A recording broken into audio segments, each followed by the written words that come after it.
Hello, welcome back and welcome to the start of another reading vlog. So I am enjoying the last magnificent rays of sunshine in the beginning of October, which is ironic because we've had practically no summer and now the weather's lovely.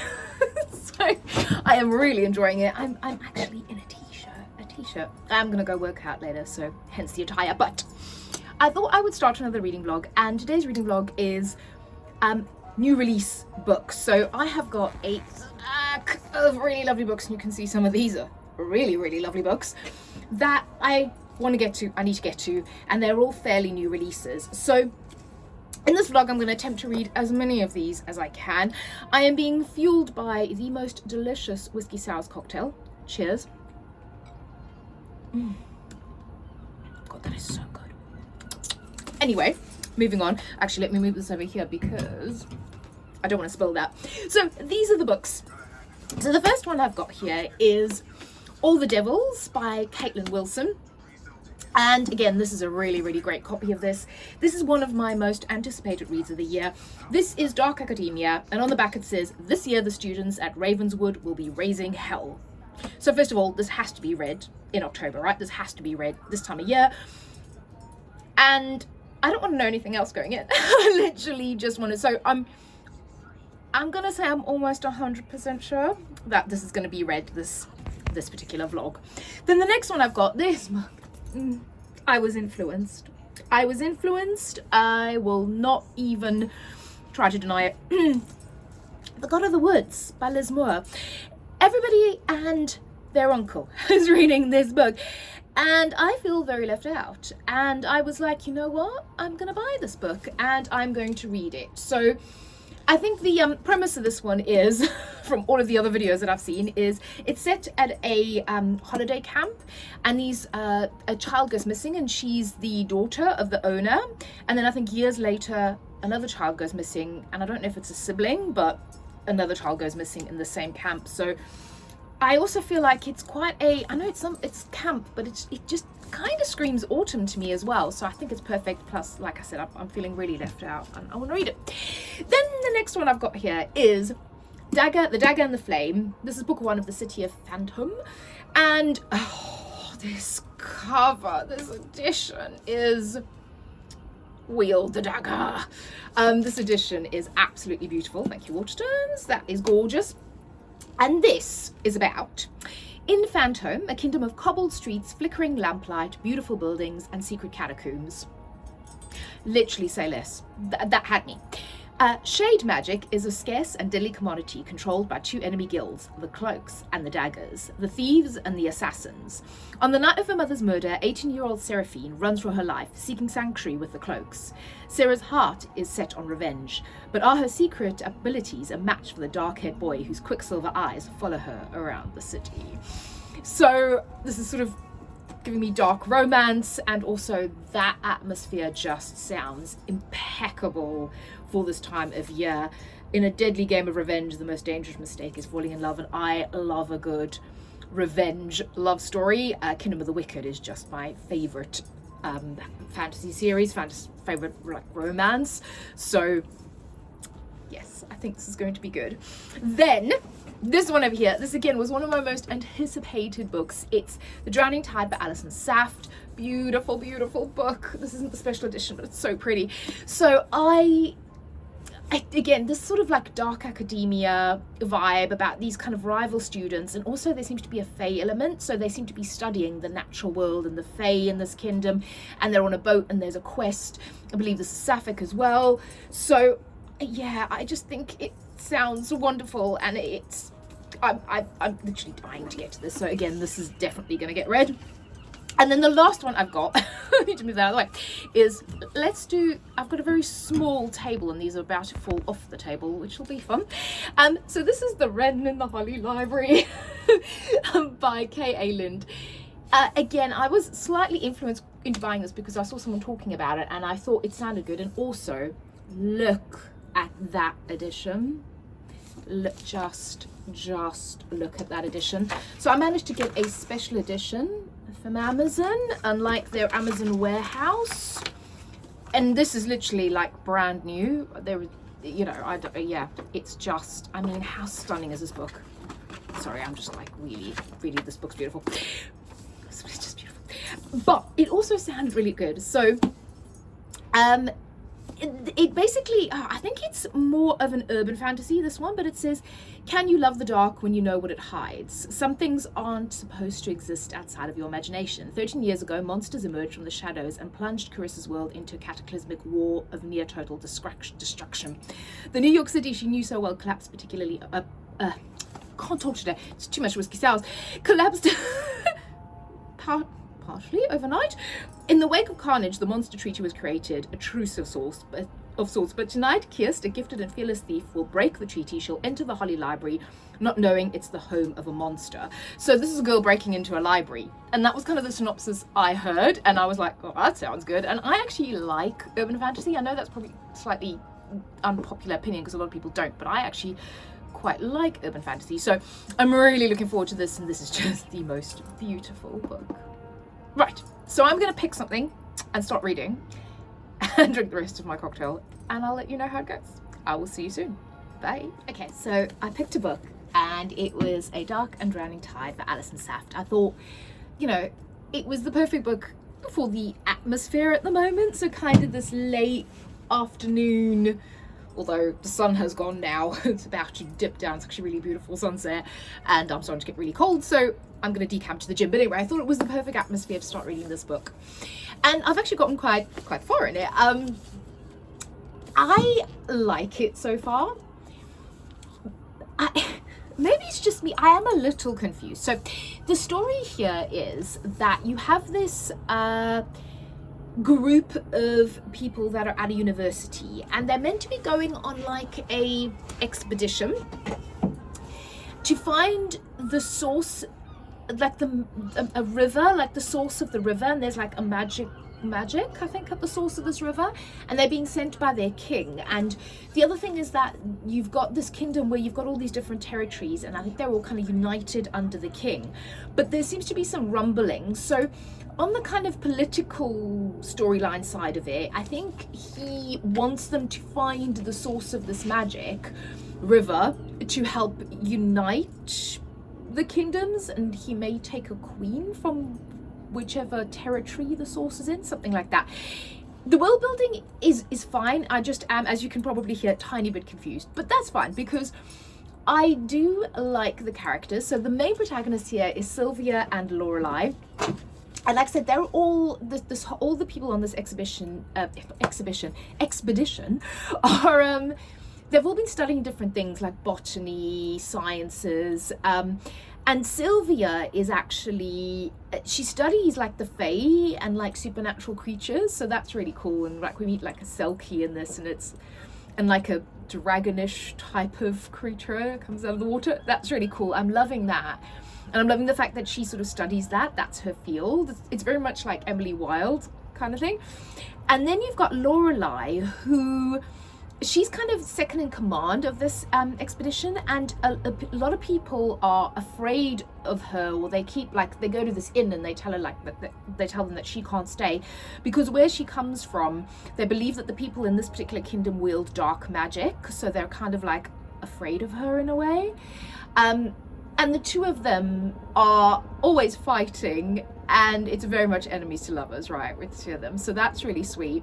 I also love that in this kingdom there seems to be a lot of like gender and fluidity, gender and kind of love fluidity. So, you know, male, female doesn't really seem to be that much of a thing. And also there's a lot of women on this expedition. Like the leader is a woman. Lorelei is her second in command. You have Sylvia, you've got Heike, you've got Aldehyde, and then you've got two guys. So even though there's kind of an older worldly element with like the courts and the clothes that they're wearing, and the fact that it's kind of almost like that era of the great, where like they went out sort of in Victorian era and that, and like discovered the pyramids and discovered the Nile and all of that. It's got that sort of feel to it, and they're on this boat. But also like slightly modern sensibilities in that sense, so I like that. I do like the writing, but like I said, I'm a little bit confused by the world, but that's fine, and sort of the reason of the mission. But then the other piece about this is that it's also a bit of like a murder mystery, because the leader of this I keep saying exhibition. What the hell is wrong with me? Expedition. Expedition is they find her murdered, so she's stabbed, and they're like, well, that's not exactly natural causes. Someone murdered her. So also they think, well, there's nobody else on this boat, so it has to have been one of them. So Lorelai, the king, she wrote to the king. The king was like, well, just carry on with what you're doing, and try and figure out who killed her. So she's like suspecting all of them and like trying to figure out who killed the leader. So I'm liking all of that. I'm liking the vibe and the atmosphere of it. But like I said, I'm a little, I don't know what it is. I don't know what it is about storytelling that's confusing me a little bit in terms of like the motivations and something about the world, but I don't know. But I am enjoying it so far. So we'll see how it carries on. I'll speak to you soon.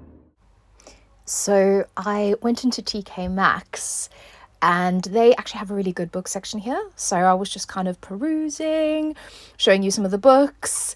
And they've had quite a few horror books, and Jane Eyre there. That's a beautiful edition. I've gotten some really nice special editions from TK Maxx at like much better prices. So I quite like seeing what they've got hidden. I'm doing a fit check. I went out shopping and I bought that book at one of the independent bookstores.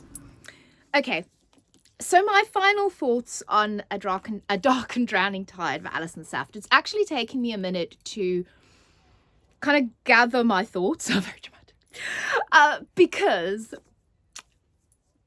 this book has almost put me in a reading slump, and it kills me to say that, because on paper, pun intended, this should have been the perfect kind of dark academia, fae adventure, sapphic romance type of book that I really love. And objectively, the writing is very good. It's very well written. I think Alison Saft writes beautifully. You know, the characters are cool. The setup is cool. I like the basic concept of the story. So I couldn't figure out why I was struggling so much. And I almost, at just 100 pages to go, DNF'd it.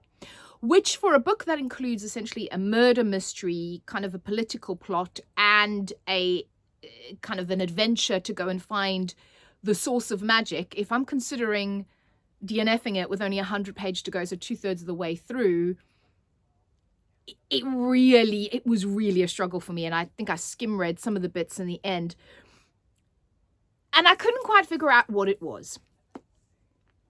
The conclusion that I've come to is this. We are thrown straight in with this group of people that are going out to go find the source of magic. And you're kind of thrown straight into the story, which normally isn't really a problem, but they keep referencing. So these people have all been at this university together for the last 5 years. There's supposed to be this kind of academic rivalry, kind of rivals to lovers type of scenario with Sylvia and Lorelai. They're the kind of the main romance in this book. You have apparently this political intrigue where there was a war. A lot of these people that are going out on this expedition, for goodness sake, were apparently fought together in the war. They fought with this King Willem, and that's why they're so, dedicated to him and all of this. But you never see any of that. You hear it through a couple of conversations. You hear Lorelai say how much, her and Sylvia have been rivals for the last 5 years. And, there is all this kind of talk about these relationships and these reasons and motivations they have, but you never see them. So I was not invested in these characters. The romance left me cold, which it shouldn't. Like, I just didn't, there was no chemistry for me. The stakes, I didn't find the stakes particularly stakey. I didn't particularly care. And I couldn't get into any of these characters. And I think that is the reason. I feel like this book, for me, and this is just completely my opinion, I feel like this book for me should have been a duology. And we should have had like the first bit of all of the setup, setting up all these relationships, kind of seeing a bit of this war and this rivalry between these different provinces, and then eventually that were brought together under this king. Because again, you hear about all these things about, oh, you know, these people are supposed to have this magic and these people are supposed to do that, and you know, these ones are plotting for independence, but it just feels completely lackluster because you've not seen what happened before. So it's like someone's telling you their motivation, but you don't feel it. You never see it on page. You don't know, like, it's like, okay, great. So they were rivals, but there's no build up, there's no tension. So I almost feel like we should have had a book before this, kind of going through all of that, and then having this as the second book, being like, okay, now they've got to go and find this source of magic, and then it would have had much higher stakes, and I feel like I would have been invested in these characters and actually cared what happened to them, and invested potentially in this relationship between Sylvia and Lorelei, which I just didn't find compelling at all. So yeah, somebody recently, I was watching a YouTube video, and somebody was talking about standalone fantasy novels and how it's difficult. I think it was actually Brooks that was talking about it, but difficult to kind of get the world across, get the politics across, and get the relationships across. And I think that is 100% true with this one. I really feel like it should have had or even a prequel or something that really showed us these relationships and showed us, because there's no point in telling me that there's this kind of academic rivals to lovers tension when I've just never seen it. Like, there's a couple of instances in this book, but it's not enough. If you're telling me there's like a 5-year relationship, I want to see that. I want to feel that. I want to see all that build up. Oh my goodness. Like, can you imagine if there's been 5 years of this? It should be like an explosion. I just didn't care. So, like I said, this put me, I was like, oh my gosh, I'm now in a bit of a reading slump. I don't know what to read. So what I ended up doing was I'm just picking up the dust cover because I've taken it off while I'm reading it.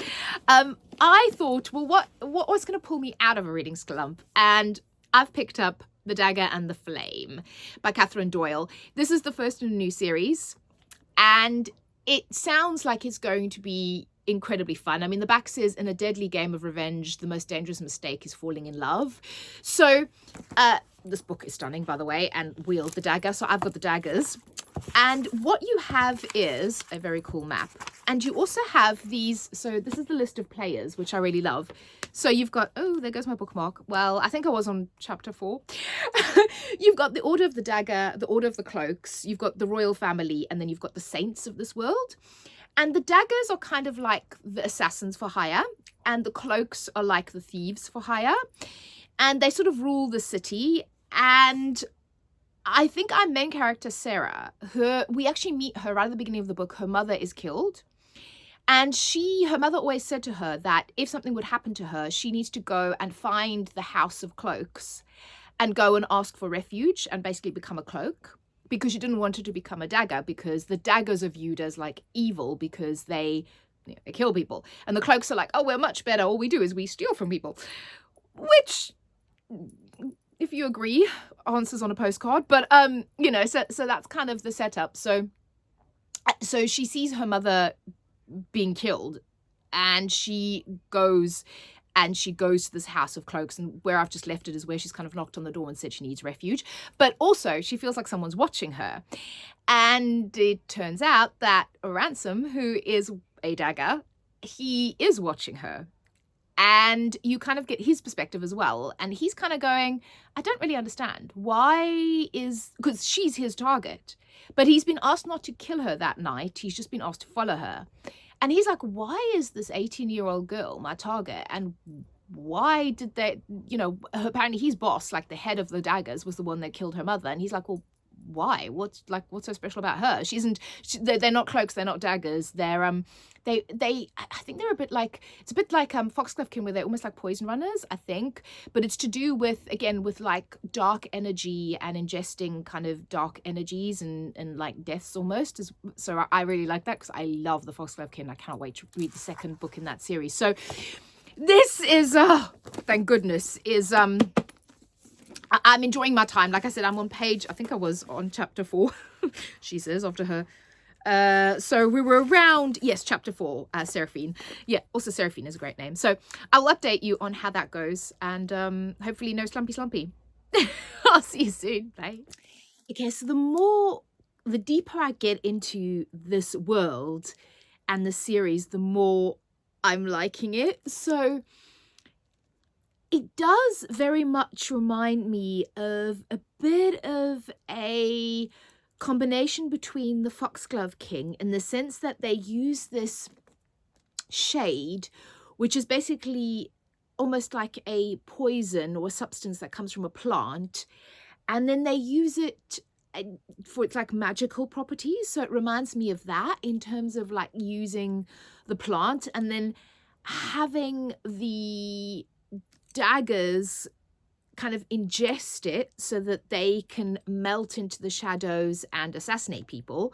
And then you have the cloaks who use the shade but infuse it in things. So there's almost like a little bit of a steampunk element. So there's a one of the members of the Shades, Theo, who I feel like maybe the third boy in a quadrangle in this. So he basically makes the cloaks that the cloaks wear and gloves and boots and everything, and he infuses them with this shade, so they kind of like powder it. So our main girl Seraph and her mom, they were shade smugglers, and they used to, you know, sell the stuff. So it really, it's interesting because the way he kind of describes it is he grinds it down and then he puts it in the fabric when he makes the cloaks and the gloves and everything, and it gives me almost that slight steampunk feel. I also really like the descriptions of this world and this place and the city we're in. It's obviously fantastical, but it's giving me slight shades of Venice, kind of Venice mixed with Paris. You know, so you've got catacombs, but it actually is giving me more kind of Venice vibes, which reminds me of Kingdom of the Wicked, which I love and adore. I really love Sarah as a main character. Again, she's kind of driven by this revenge because she wants to get revenge on the daggers for killing her mom. But at the same time, she's trying to learn to be a cloak, and she's also trying to evade Ransom, who has been tasked with killing her, which is fun. And then you have what looks like the start of a war between the cloaks and the daggers, and we're not entirely sure whether, at the moment, everybody thinks the daggers are actually starting it, but are they? Is someone insinuating a war between them? It's just really good. I'm loving the atmosphere. Also, there's a dog in this, Pippin. He's Sarah's dog, and he's so cute. He's just really cute. We love an animal companion. So at the moment, I love this. The writing is great. It's nice and easy to read, but still it immerses you in the world, but it isn't like over the top descriptive. I think it's kind of descriptive enough. Yeah, I just really like this. So I am on page 137. I want to get well far into this book tonight. I won't be getting much sleep. I finished The Dagger and the Flame by Catherine Doyle, and I loved it. So this was exactly the antidote I needed after the previous book. I had such a good time reading this, and for me now, my reading has a lot to do with just how much I enjoy something. So while I still like reading things that have a message, that have, you know, some hard-hitting topics, but a lot of the time I do want to spend time with the book and actually have fun and enjoy it, because I think that's what reading is meant to be. It's a pastime, it's fun, it's something you do as a leisure activity. Other people watch films, you know, other people watch Keeping Up with the Kardashians. I read. So I just had a wonderful, wonderful time reading this book.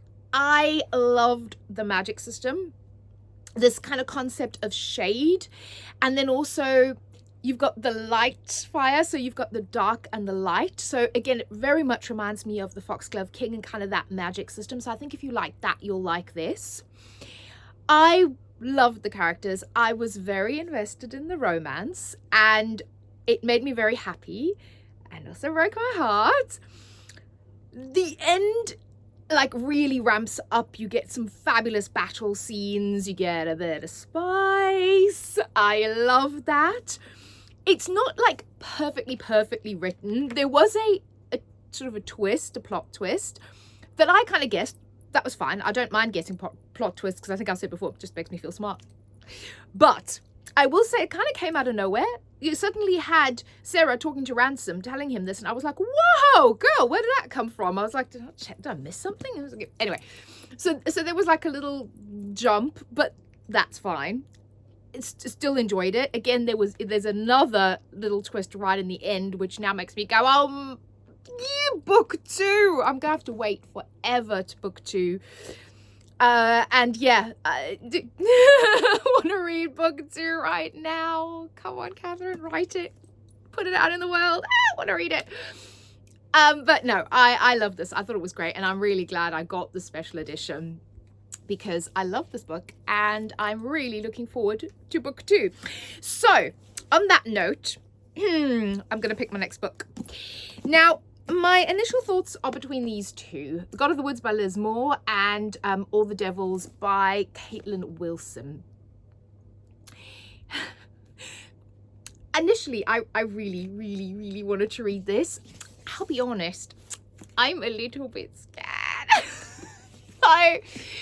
After the debacle with The Dark and Drowning Tide, this is also one of my most anticipated reads for the year, and now I'm almost scared to read it, but I feel like I have to just rip the band-aid off.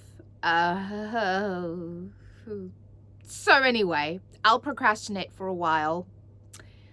I'll eat some cheesecake, and then I will decide which one to read. I'll let you know. It's dinner time, so that's my dinner there. This is chicken with a really nice salad, pomegranate on it, and I have this weird thing where I love to put black. I like to eat black food, so if the food itself can't be black, I always sprinkle some hibiscus, kind of dried hibiscus flower over it. So it gives a nice black dust to my food. Bon appetit. Okay, dessert time. So this is underneath there's gingerbread that I made, and then there's gingerbread cookie kind of crumbled over it, some chocolate Italian gelato, a bit of cream, and of course my customary dark sprinkles. Also, side note, I thrifted this incredible book. I mean, look at these gilded edges from a charity shop. I mean, look at this. This is all, if you like Italian food, this is all about Venice and Italian food, and Kingdom of the Wicked is one of my favorite series ever.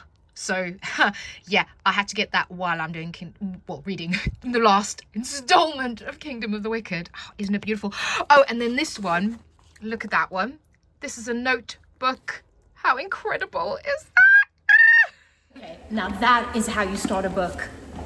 All the Devils. Oh my gosh. Okay, I realized I hadn't really read out the synopsis because I kind of wanted to keep it as I didn't want to know too much going in. But basically, the first couple of chapters of this book, boy, do they start with a bang. So you've got your main character, Andy, or Andromeda, fabulous name, and we meet her at her sister Violet's funeral. And she's looking at like the body, and this is not spoiler because I did read, this is in the synopsis. She's looking at the body and she's getting this feeling of wrongness. So just before she leaves the chapel, apparently her and her sister got matching tattoos. And she wants to have one last look at her sister's tattoo. And she's like, where's the tattoo? And she thinks, okay, it must be like mortician makeup. No tattoo. And she's just like, this isn't my sister. And we find out that her sister left her a really kind of cryptic note. And basically, Andy's like, she wants me to go back to she wants me to enroll in Ravenswood because her sister went to this exclusive Ravenswood Academy. Sounds fabulous. Very gothic gossip girl. And she's like, this is where the mystery is. They're hiding something. I've got to find out what happened to Violet or where Violet is because we don't think she's dead. And then her first night in the dorms, she goes to Violet's dorm room and she's like looking around, she finds a hidden panel. And then there's also a bunch of kids that come in trying to do with a Ouija board, trying to do a seance. Also, the prologue is a bit earlier, but the first chapter at Ravenswood is the end of August. It's a perfect time of year to read this. And then there's also a dark, shadowy figure that kind of stumbles into the room, is saying things in Latin, and then jumps out of a third-story window. This is good. Well, I'm gonna work out. I'll see you later.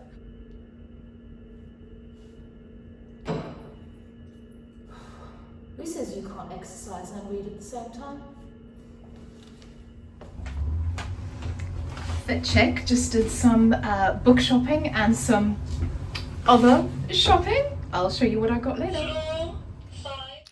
Today's lunch, kind of a mixed salad with some beef.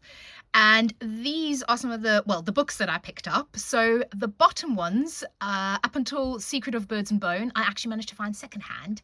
And then I've just been to Waterstones and I got Emily Wilde's Map of the Other Worlds and For the Wolf by Hannah Witten. I love Hannah Witten's other series, The Hemlock King, and I cannot wait to read that. Like I was saying, I was showing you the books I kind of picked up. So these two I just got at Waterstones, and I'm trying to put a little bit of footage of the Waterstones YA section because it's really good in the Brighton one.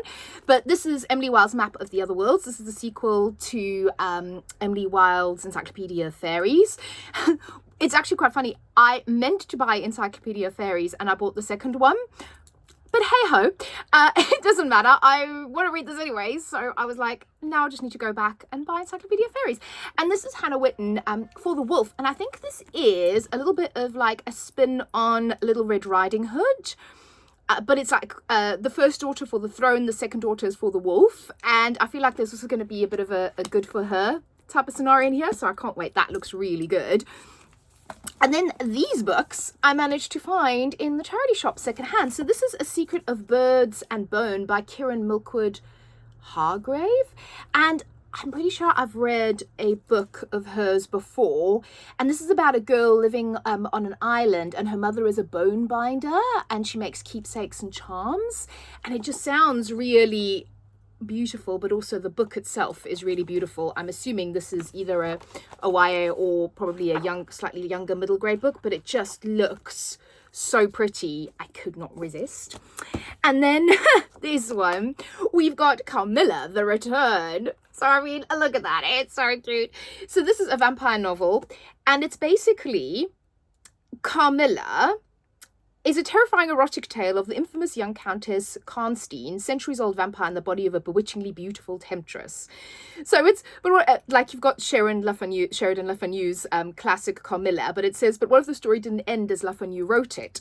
What if the wickedly alluring vampire survived and stalked the dark nights of modern-day America? I love it. This is going in my vampire canon. And then speaking of vampire canon, this is Crave by Tracy Wolfe. I'm planning on doing another whole quite a in-depth vampire video, and I remember reading Crave many years ago. I want to reread it, and I do want to kind of see if I continue on in the series, because I remember reading the first one. I didn't continue on, but as far as I remember, I really liked the first one, so I picked that up, and that was like £1, which is great. And then House of Leaves.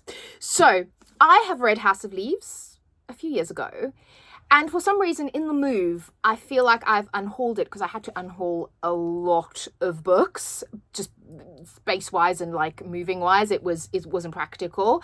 And I've kind of regretted that ever since. I seriously can't find it. But then I found this copy. This is actually much nicer than the copy I had. I absolutely love this. And this was like $2.99 at my local Oxfam, and if you look this up online, it's a lot more expensive. So I'm so excited, and again, this is one I want to reread because I want to do a whole kind of haunted house, sentient house video as well. I'm going to be doing like video series moving into the new year, so I'm very excited about that.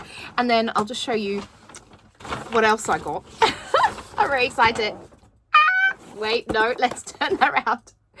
So Doc Martens, I have been craving these shoes like you would not believe, and I finally bought them. Look at them. Oh, they look absolutely stunning. And the local shoe shop here in Brighton, they actually had a bit of a deal on them, so I'm very excited by that.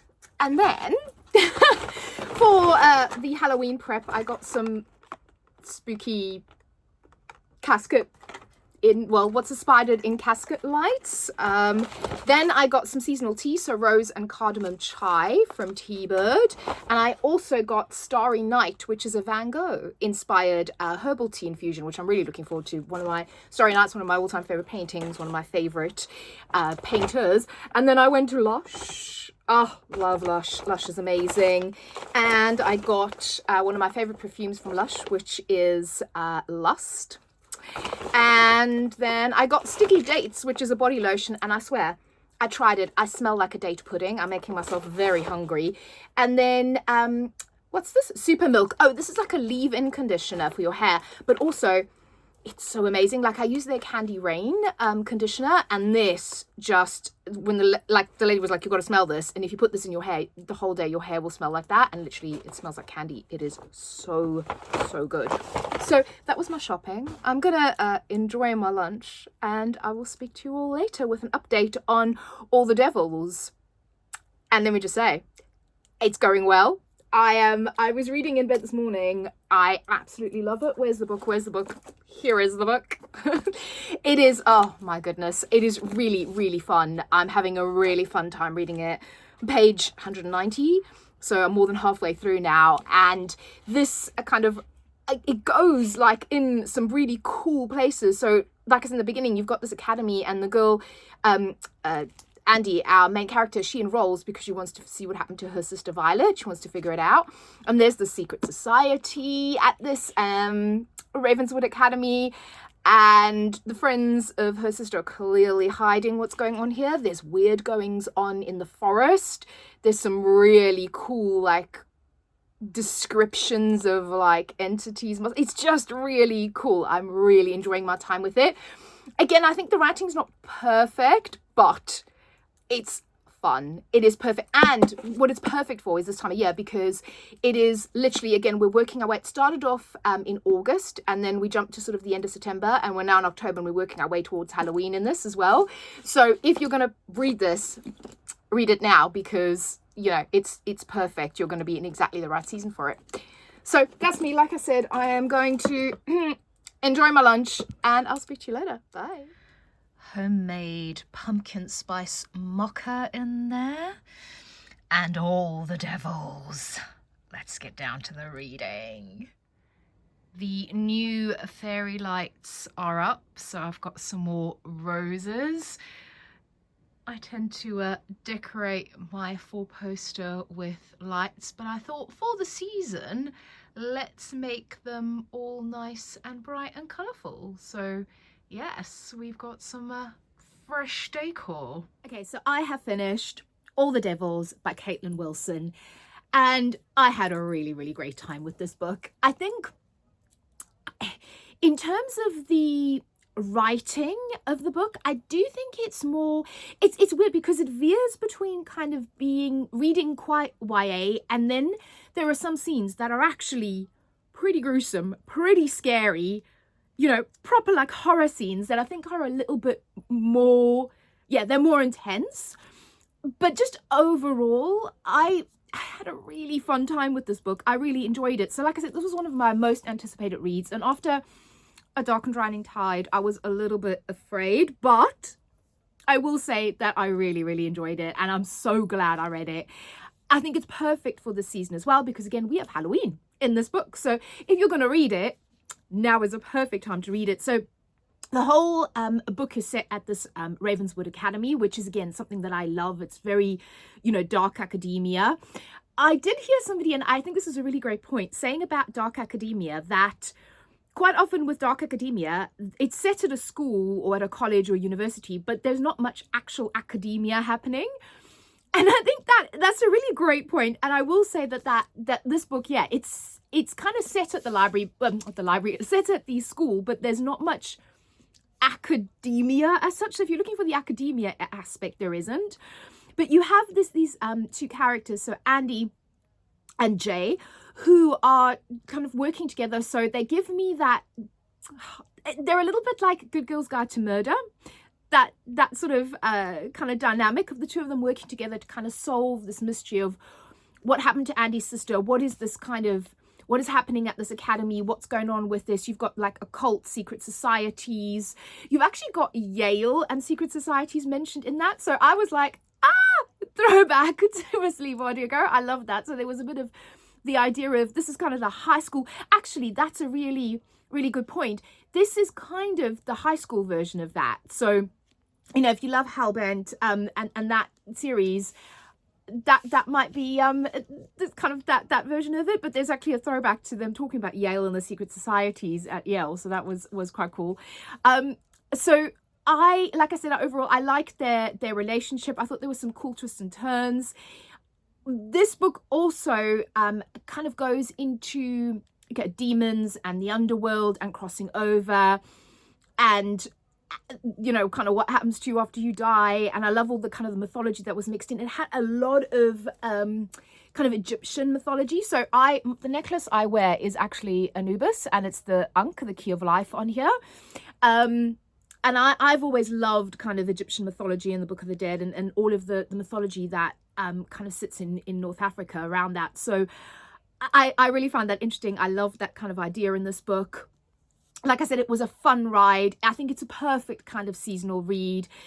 You know, Halloween, I think if you read this at the end of the month towards Halloween, it's just kind of perfect. And like I said, there are some creepy bits and pieces. It is a standalone, I believe, although there could be another book. We don't know. Maybe. We'll see how well this one does. And I think this is her debut novel. So all in all, just had a lovely, lovely time. I'd say this is easily a 4.5 stars. And I think I may have said either in this vlog or in another one, I kind of now mainly read for enjoyment and read what I like, what is gonna give me a good time because it's my hobby. It is what I enjoy doing. And from that point of view, I had a fantastic time with this book. I really, really enjoyed it. It hits all of the elements that I really love. And I think if you like those kind of things, if you like creepy, if you like a few kind of scenes, you know, the underworld, the kind of there's obviously the romance in here as well. It's just fun. It's just a fun ride. So yeah, I'm so glad I kind of finished the vlog on this one, and I'm so glad I enjoyed this one. So yeah, that's it for this vlog. Thank you so much for joining me. Let me know if you have read any of these books and if you've enjoyed them or not enjoyed them, or if you've got any recommendations. Always greatly appreciated. And I will speak to you all again in my next vlog. Bye.